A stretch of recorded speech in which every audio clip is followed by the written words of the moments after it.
এসেছি, বেরিয়ে দেখবে না?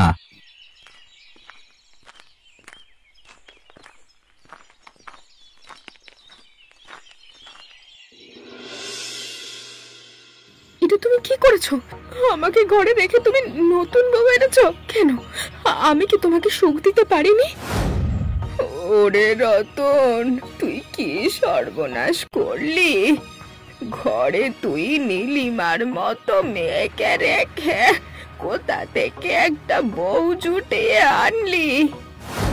কেন, সমস্যা কি তোমাদের? লোকের কি দুটো বউ থাকতে পারে না? দেখ, ও সব যাদের থাকে থাকে, আমরা ভদ্র ঘরের মানুষ, আমাদের ঘরে এমন অনাচার আমি কিন্তু মানব না। কি এমন মহাভারত অশুদ্ধ করেছি আমি? সেই জ্ঞান যদি তোর থাকতো তাহলে কি নীলিমার চোখে জল আসতো? অত কান্নাকাটির কি আছে? আমি কি বলেছি যে বাড়ি থেকে তাড়িয়ে দেব? মেয়েদের কষ্ট তুমি বুঝবে না। আমি ভেবেছিলাম সারা জীবনের মতো তুমি শুধু আমার, তুমি আমার সাথে এরকম বিশ্বাসঘাতকতা করবে আমি ভাবতেও পারিনি।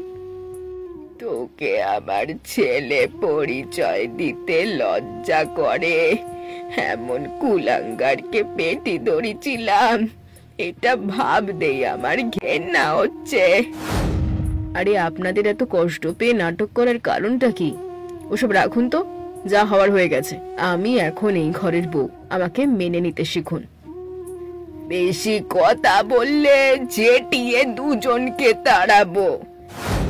তার মধ্যে আমি কি করতে পারি সেটা আমি আপনাকে দেখাবো। আপনাকে চিন্তা করতে হবে না, আমি আপনার মন জয় করে এই বাড়ির মালিক হয়ে উঠবো, তারপর আপনাকেও সরিয়ে দেব।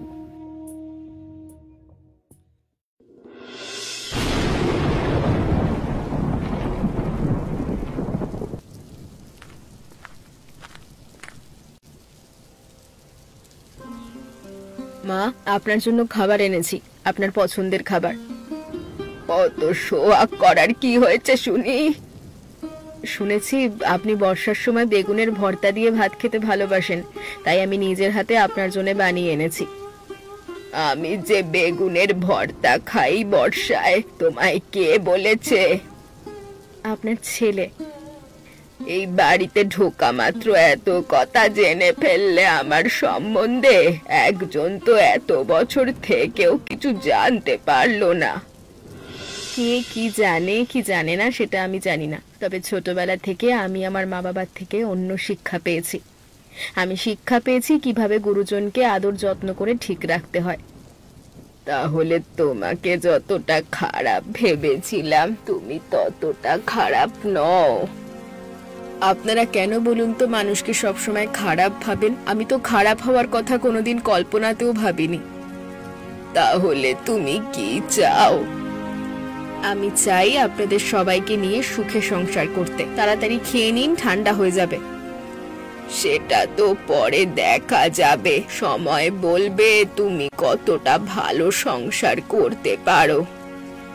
তুমি যে আমার জন্য প্রথম দিনই যত্ন করে খাবার নিয়ে এসেছো, এতে আমার মন তুমি জয় করেছো।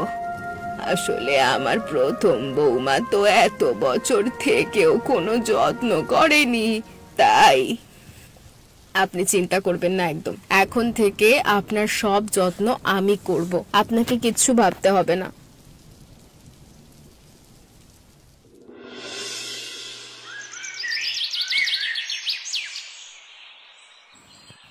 কি হলো, নতুন বউ ঘরে আসার পর থেকে পটের বিবি হয়ে উঠলে নাকি? দেখতে পারছো না উঠানের ওই দিকটা নোংরা হয়ে আছে কখন থেকে? কখন ঝাঁট দেবে? দিচ্ছি মা, দিচ্ছি। আপনার কি শরীর খারাপ নাকি? কেন, আমার শরীর খারাপ হতে যাবে কেন? আমাকে দেখে কি মনে হচ্ছে তাই? কখনো তো এরকম করে কথা বলেন না, তাই বলছি। বলছি তোমার গুণে। একদিন মাত্র একটা মেয়ে এসে বাড়িতে আমার সেবা করা শিখে গেল, আর তুমি এতদিন ধরে এই বাড়িতে থেকে একটা সামান্য কাজ করতে শিখলে না? তোমার বাবা মা কি শিক্ষা দিয়ে পাঠায়নি তোমায়? এতদিন আমার সাথে আপনি সংসার করছেন, কিন্তু আমাকে তো কখনো এরকম ভাবে কথা শোনাননি। কারণ তখন বুঝতে পারিনি তুমি আসলে ফাঁকি মারা মেয়ে ছেলে। আসলে ঘর সংসার বুড়ি শাশুড়ির দিকে তোমার কোনো নজরই নেই। আচ্ছা বেশ, তাহলে বলুন আমাকে কি করতে হবে আপনার মন পেতে গেলে। এই ঘর আজ তুমি পুরো পরিষ্কার করবে। তোমার ছিনালি আমি শুনবো না, আর আমার মন পাওয়ার আশা তুমি ছেড়েই দাও। আমি আসলে ভুল করেছিলাম ওই পায়েলকে কাল অপমান করে। ও আসলেই তোমার থেকে ভালো মেয়ে। ওই নতুন মেয়েটার জন্য আপনি আমাকে এভাবে অপমান করছেন, আমার কষ্ট হয় না নাকি? তোমার কষ্ট হলে আমি কি করব? আমি কি তোমায় মাথায় তুলে নাচবো? এখন বেশি কথা বলার সময় নেই, যাও নিজের কাজে যাও, যত সব আদিক্যেতা।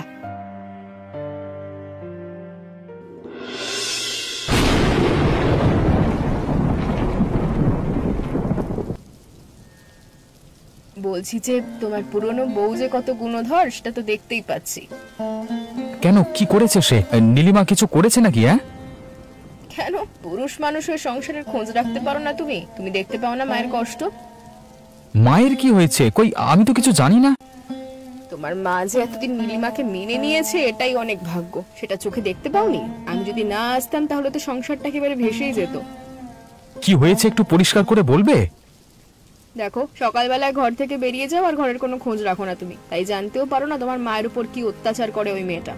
কাল রাতে আমি যখন পছন্দের খাবার দিতে গেলাম মাকে, আমার ভালোবাসা পেয়ে তো মা একেবারে কেঁদে ভাসিয়ে দিলেন। তার কারণ? কারণটা বুঝলাম যখন আজ নীলিমা তোমার মায়ের মুখে তর্ক করতে শুরু করলো। মায়ের দুঃখ কষ্টে ভরা মুখটা আমি নিতে পারিনি। এখন মনে হচ্ছে যে কুলাঙ্গার তুমি, যে তোমার মাকে এতদিনে কষ্ট দেখেছো। এত বড় সাহস সেই মেয়েটার! এতদিন ধরে মাকে অত্যাচার করে আসছে আর আমি কিছুই জানতে পাচ্ছি না। জানতে পারছো না কারণ তোমার মা তোমাকে জানতে দেয় না, কিন্তু আমি তো সেরকম মেয়ে নই। চোখের সামনে মায়ের এরকম অপমান আমি দেখতে পারবো না। তুমি যদি পুরুষ মানুষ হও, তোমার উচিত নয় এটা মেনে নেওয়া। ঠিক আছে, তুমি যখন আমাকে সব কথা বলেছো, আমি এর একটা বিহিত করব। যদি ওকে উচিত শাস্তি দিতে না পেরেছি, তবে আমার নাম রতন নয়।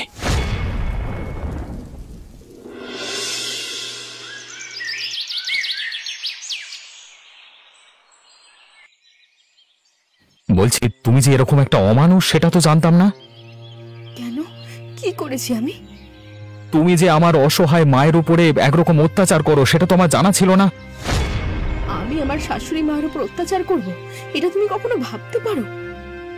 ভাবতে পারি না বলেই তোমাকে এতদিন বিশ্বাস করে এসেছি, কিন্তু সেই বিশ্বাস তুমি আমার ভেঙে দিয়েছো। তুমি আমাকে কেন দুঃখ দিয়ে কথা বলছো বলো তো? তুমি নতুন বউ ঘরে এনেছো, আমি তো কিছু বলিনি, কিন্তু তুমি আমাকে তা বলে এরকম ভাবে কষ্ট দিতে পারো না নতুন বউকে পেয়ে। দেখো, তোমার আদিক্ষেতা আর এসব চোখের জল আমি অনেক দেখেছি। আমার কানে খবর এসেছে যে তুমি ঘরের কোনো কাজ করো না। এতদিন সব কাজ মাকে দিয়ে করিয়ে এসেছো। এখন মা যখন কালকে দুটো কথা বলে ফেলেছে, তখন তুমি মাকে অনেক খারাপ খারাপ কথা শুনিয়েছো। আমি জানি না এবার কেন আমার নামে তোমাদের কানে এরকম বিষ ঢালছে ও, তবে বিশ্বাস করো আমি কোনোদিন তোমাদের খারাপ চাইনি আর চাইবো না। কানের গোড়ায় মেরে ফেলে দেবো বলে দিচ্ছি, জানো তো। আমার খুব কষ্ট হচ্ছে। আমি তোমাদের সংসারে এসে সমস্ত শখ আহ্লাদ ত্যাগ করে শুধুমাত্র তোমাদের সেবা করেছি, তোমাদের ভালো চেয়েছি, আর তার পরিণাম এটা। পরিণামের কথা যদি ভাবতে, তাহলে এরকম বদমাইশি তুমি করতে পারতে না। স্পষ্ট করে বলে দিচ্ছি, শুনে রাখো, যদি তুমি নিজেকে না বদলাও, তাহলে এই ঘরে তোমার ঠাঁই হবে না। ভাগ্যিস আমি পায়েলকে বিয়ে করে এনেছিলাম, না হলে তো তোমার সত্যি কোনোদিন আমার সামনে আসতোই না।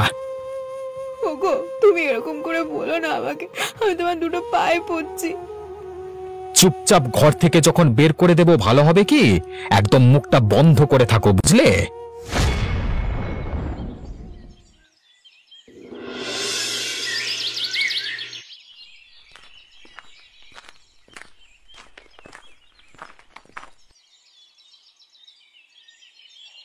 কোথায় যাচ্ছ বৌদি? তোমাকে তো সাধারণত বিকেলবেলা বাইরে দেখি না।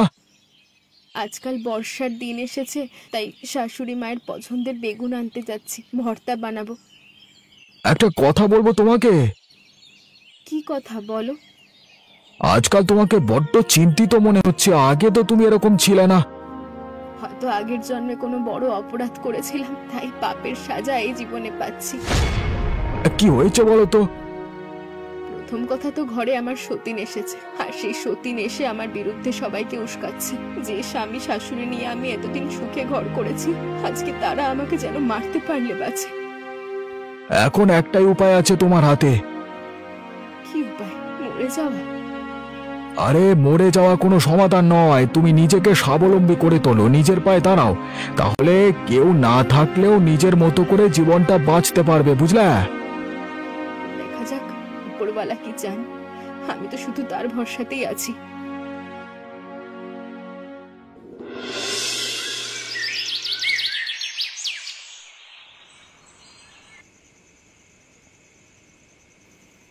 আজ এই ঘরে একটা বিচার হবে, এর একটা বিহিত না করে আমি তো ছাড়বো না। নোংরা মেয়ে ছেলেদের সাথে আমি এক ছাদের নিচে আর থাকবো না। কেন, কি হয়েছে? তুমি এরম চিৎকার করছো কেন? কি হয়েছে স্পষ্ট করে বলো তো, তুমি তো সাধারণত এরকম চিৎকার করো না। আজ আমি পরিষ্কার দেখেছি, বিকেল বেলা এই মেয়ে ছেলেটা রাস্তায় একটা পর পুরুষের সঙ্গে লড়াডলি করছিল, ঘরের কথা আলোচনা করছিল। ঘরে আমরা নাকি তাকে দুঃখ কষ্ট দিয়ে সেই সব কথা বলে বেড়াচ্ছিল। কি এত বড় সাহস তার? শোন রতন, যদি কাল সাপ বেশি দিন ধরে পুষিস তাহলে সেই সাপ তোকে আমাকে কামড়াবে, এটাই স্বাভাবিক। এতদিন আমরা দুধ কলা দিয়ে একটা কাল সাপ পুষেছি, তাই আজকে আমি ওর বিষ ছাড়বো। ওই ওই শোনো, দিকে শোনো। আমার নামে তোমরা এরকম খারাপ খারাপ কথা কেন বলছো গো? আমি তো কখনো তোমাদের খারাপ চাইনি, আর বিশ্বাস করো আমি কোনোদিন কোনো খারাপ কাজ করিনি। গ্রামে ওই মানুষটা একমাত্র ভালো, তাই আমি ওর সঙ্গে দুটো মনের কথা বলেছি। তুই আর কি কি খুলে বলবি আমার সেটা জানা আছে। বেরো বেরো এখান থেকে, বাড়ি থেকে বেরিয়ে যা, বেরিয়ে যা। মারতে মারতে এটাকে ঘর থেকে বের কর। এই এই বেরো, তুই বেরো। আমার চুল ছাড়ো, আমার খুব কষ্ট হচ্ছে, আমার লাগছে। একদম ঠিক করেছো তুমি, চুলের মুঠি ধরে বের করে দাও। রাস্তায় যার থাকা উচিত সে রাস্তাতেই থাকবে। কুকুরকে সবসময় বাইরেই রাখতে হয়, কুকুরকে সবসময় কুকুরের মতোই রাখতে হয়।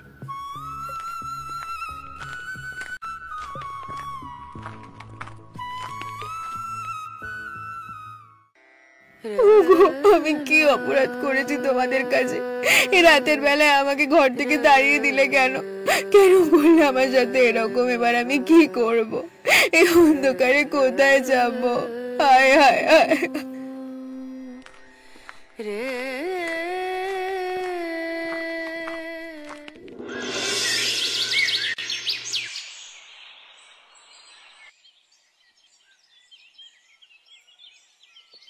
আজকে কাঠ কাটতে এইদিকে এলাম বটে, তবে পুরো বাড়িতে কেউ এসেছে মনে হচ্ছে।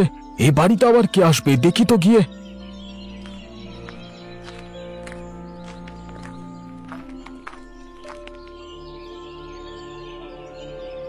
কি নীলিমা, তুমি তুমি এখানে এসেছো কেন ঘর ছেড়ে?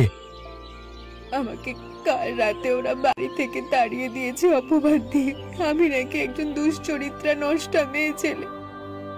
এটা তোমার সাথে হওয়ারই ছিল, কারণ রতন যখন নতুন বিয়ে করে এনেছে তখন তার নতুন বউ যে তার মাথা খাবে এটাই স্বাভাবিক।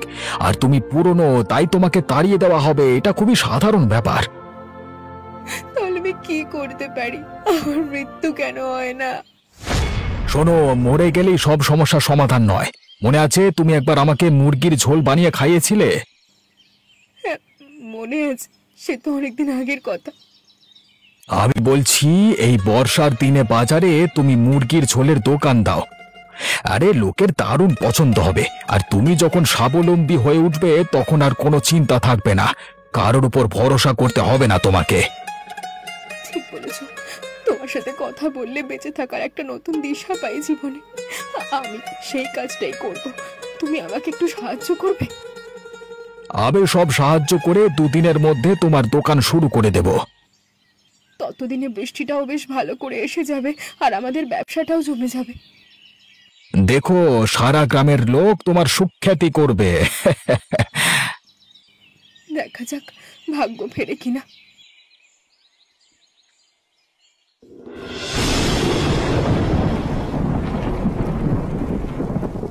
দেখলে তো তুমি ভয় পাচ্ছিলে, দেখো সবাই কিরকম তোমার সুখ্যাতি করছে। নীলিমা, আমরা কোনোদিন ভাবতেই পারিনি আমাদের গ্রামে এরকম শহরের বড় হোটেলের মতো সুস্বাদু মাংসের ঝোল পাওয়া যাবে, তাও এত সস্তায়। হ্যাঁ তুই ধন্য নীলিমা, তোমার হাতে রান্না খেয়ে মনে হচ্ছে রোজ তোমার হাতেই খেয়ে যাব আমরা। দেখলে তো নীলিমা, সবাই কিরকম তোমার প্রশংসা করছে। কিন্তু তার পিছনে আমার কোনো অবদানই নেই। তুমি যদি না থাকতে তাহলে আমার দ্বারা এসব কিচ্ছু হতো না। তোমার নিজের রান্না করবার প্রতিভা আছে, তাই তুমি নিজের রাস্তা নিজে করে নিয়েছো। আমি শুধুমাত্র একজন ভালো মানুষের মতো পাশে থাকবার চেষ্টা করেছি। তোমার হোটেল যেন বন্ধ করে দিও না, আমরা রোজ কাজের শেষে এসে তোমার হোটেল থেকে মাংসের ঝোল খেয়ে যাব। এই বর্ষায় দেশি মুরগির ঝোল, উফ, অমৃত অমৃত। আপনাদের সকলের সাহস পেলে আমি অবশ্যই দোকান চালিয়ে যাব। তোমাকে চালিয়ে যেতেই হবে, ওদেরকে দেখিয়ে দিতে হবে যে তুমি হেরে যেতে পারো না, একা লড়েও তুমি জিততে পারো। সেই লড়াই করার ক্ষমতাটা যখন তুমি আমাকে দিচ্ছ, তখন অবশ্যই আমি এই লড়াইয়ে জিতব।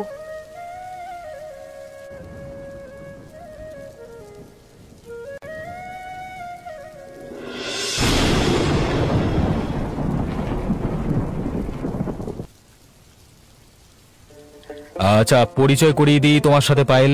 এ হচ্ছে আমার বন্ধু খগেন, অনেক পুরনো বন্ধু। তবে বন্ধুত্ব যেমন অসাধারণ তেমনই অসাধারণ কারোর ক্ষতি করবার ব্যাপারে। তাহলে আর দেরি কেন? সাপকে মেরে ফেলার তো সময় হয়ে এসেছে এখন। সে কথা আর বলতে। কি করতে হবে আমাকে, আমি পরিষ্কার করে বলো তো। আমাদের জীবনে একটা বিষধর সাপ আছে, সেটাকে পরিষ্কার করতে হবে। তার পরিচয় কি, সে কোথায় থাকে? আরে আমার আগের বউ নীলিমা, দুশ্চরিত্র হওয়ার জন্য ঘর থেকে তাড়িয়ে দিয়েছিলাম, তাই জঙ্গলে একটা ঘরে গিয়ে থাকে। আর এখন একজন অন্য লোকের সহায়তায় আমাদের দেখিয়ে গ্রামের নেতা হয়ে উঠেছে। চাইছে আর কি, মুরগির ঝোলের হোটেল বানিয়ে আর কি ভেবেছে আমাদেরকে জব্দ করবে। আমাদের টক্কর দিয়ে ঘোড়া ডিঙিয়ে ঘাস খেতে চায় সে। তাহলে চিন্তা করো না, খালাস হয়ে যাবে। কিন্তু ধরা পড়ে গেলে বিপদ আছে তো ভাই। তাহলে সবার নাম ধরে টানাটানি হবে। এই খগেন কাজ করবে আর সেটা লোকের কাছে ধরা পড়ে যাবে, তা তো হয় না। এসব কাজ কি আমি একদিন করছি নাকি?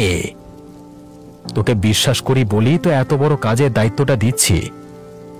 শুধু একটা কথা বলতে চাই, অনেকদিন এদিক ওদিক লুকিয়ে লুকিয়ে থেকে আমি বড্ড ক্লান্ত হয়ে পড়েছি। এই কাজের কটা দিন তোমার এখানেই থাকতে চাই।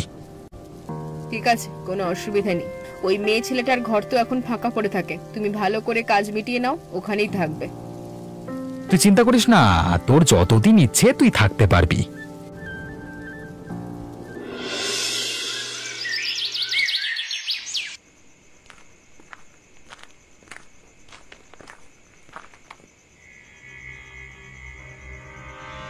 এসো এসো, তোমার জন্য অপেক্ষা করছি। কে আপনি? এখানে এরকম ভাবে বসে আছেন কেন? আমি তো সেই কখন থেকে বসে বসে অপেক্ষা করছি যে তুমি কখন মাংস বিক্রি করে টাকা নিয়ে আসবে, আর সেই টাকাগুলো নিয়ে আমি তোমাকে খুন করে দেব। কি যাতা বলছেন আপনি? আপনাকে তো আমি চিনি না, আমাকে খুন করবেন কেন? আমি কি দোষ করেছি? আরে আমার বন্ধু রতনের অতীত বউ হওয়াটাই আপনার একমাত্র অপরাধ। এবার একটু কাছে আসুন তো, আপনার গলাটা হালকা করে টিপে ধরি, দেখুন করে দিই। দেখুন, আমি কিন্তু এবার চিৎকার করব। এই সন্ধ্যেবেলায় কি আসবে এখানে? আরে তোমাকে বাঁচাতে কেউ আসবে না নীলিমা। বাঁচাও বাঁচাও, কে কোথায় আছো? বাঁচাও। আহা, চিৎকার করো না, শান্তিতে আমি তোমাকে মেরে ফেলবো। এ বাবা, চিৎকার করে বাবা, ইস। আমার নিঃশ্বাস বন্ধ হয়ে আসছে, ছেড়ে দাও, ছেড়ে দাও। এই রে,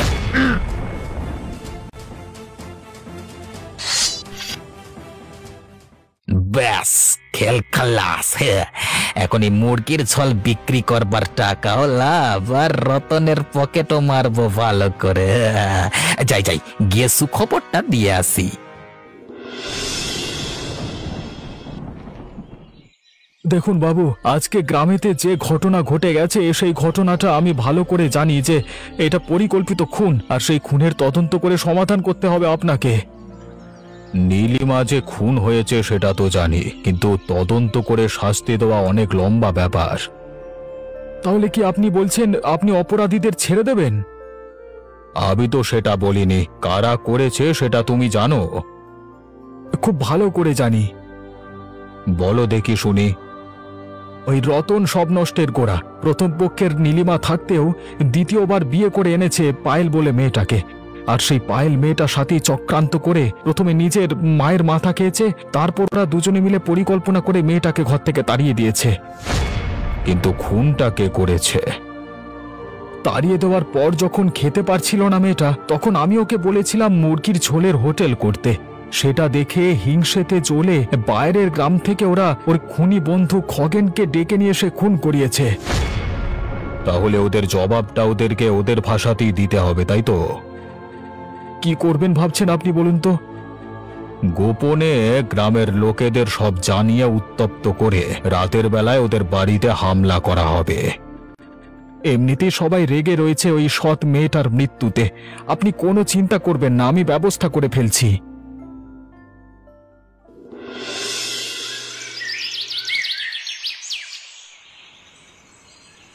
এই বেটা, দরজা খোল!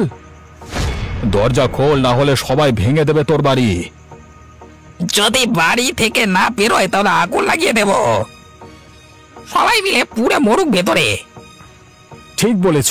একটা মেয়েকে যেমন এরা নৃশংসভাবে খুন করতে ভাবে না, তেমনই এদের শাস্তি হবে। আগুনে ঝলসে পুড়িয়ে মারলে, বুঝলে?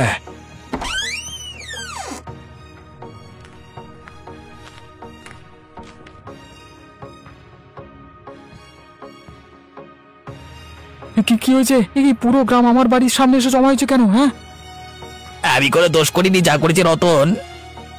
একদম চুপ করে থাকবি শয়তান। আমি বলেছি আমাদের দোষ তেমন নেই, আমাদের ক্ষমা করে দাও। খুন করেছে এই খগেন, শাস্তি একমাত্র ওর হবে। দেখো বাবা, তোমরা ওদের সাথে যা করার করো। আমি বুড়ো মানুষ, আমি এসবের মধ্যে ছিলাম না। বুড়িমা বাদ দিয়ে বাকি সবগুলোকে মেরে ধুয়ে দে।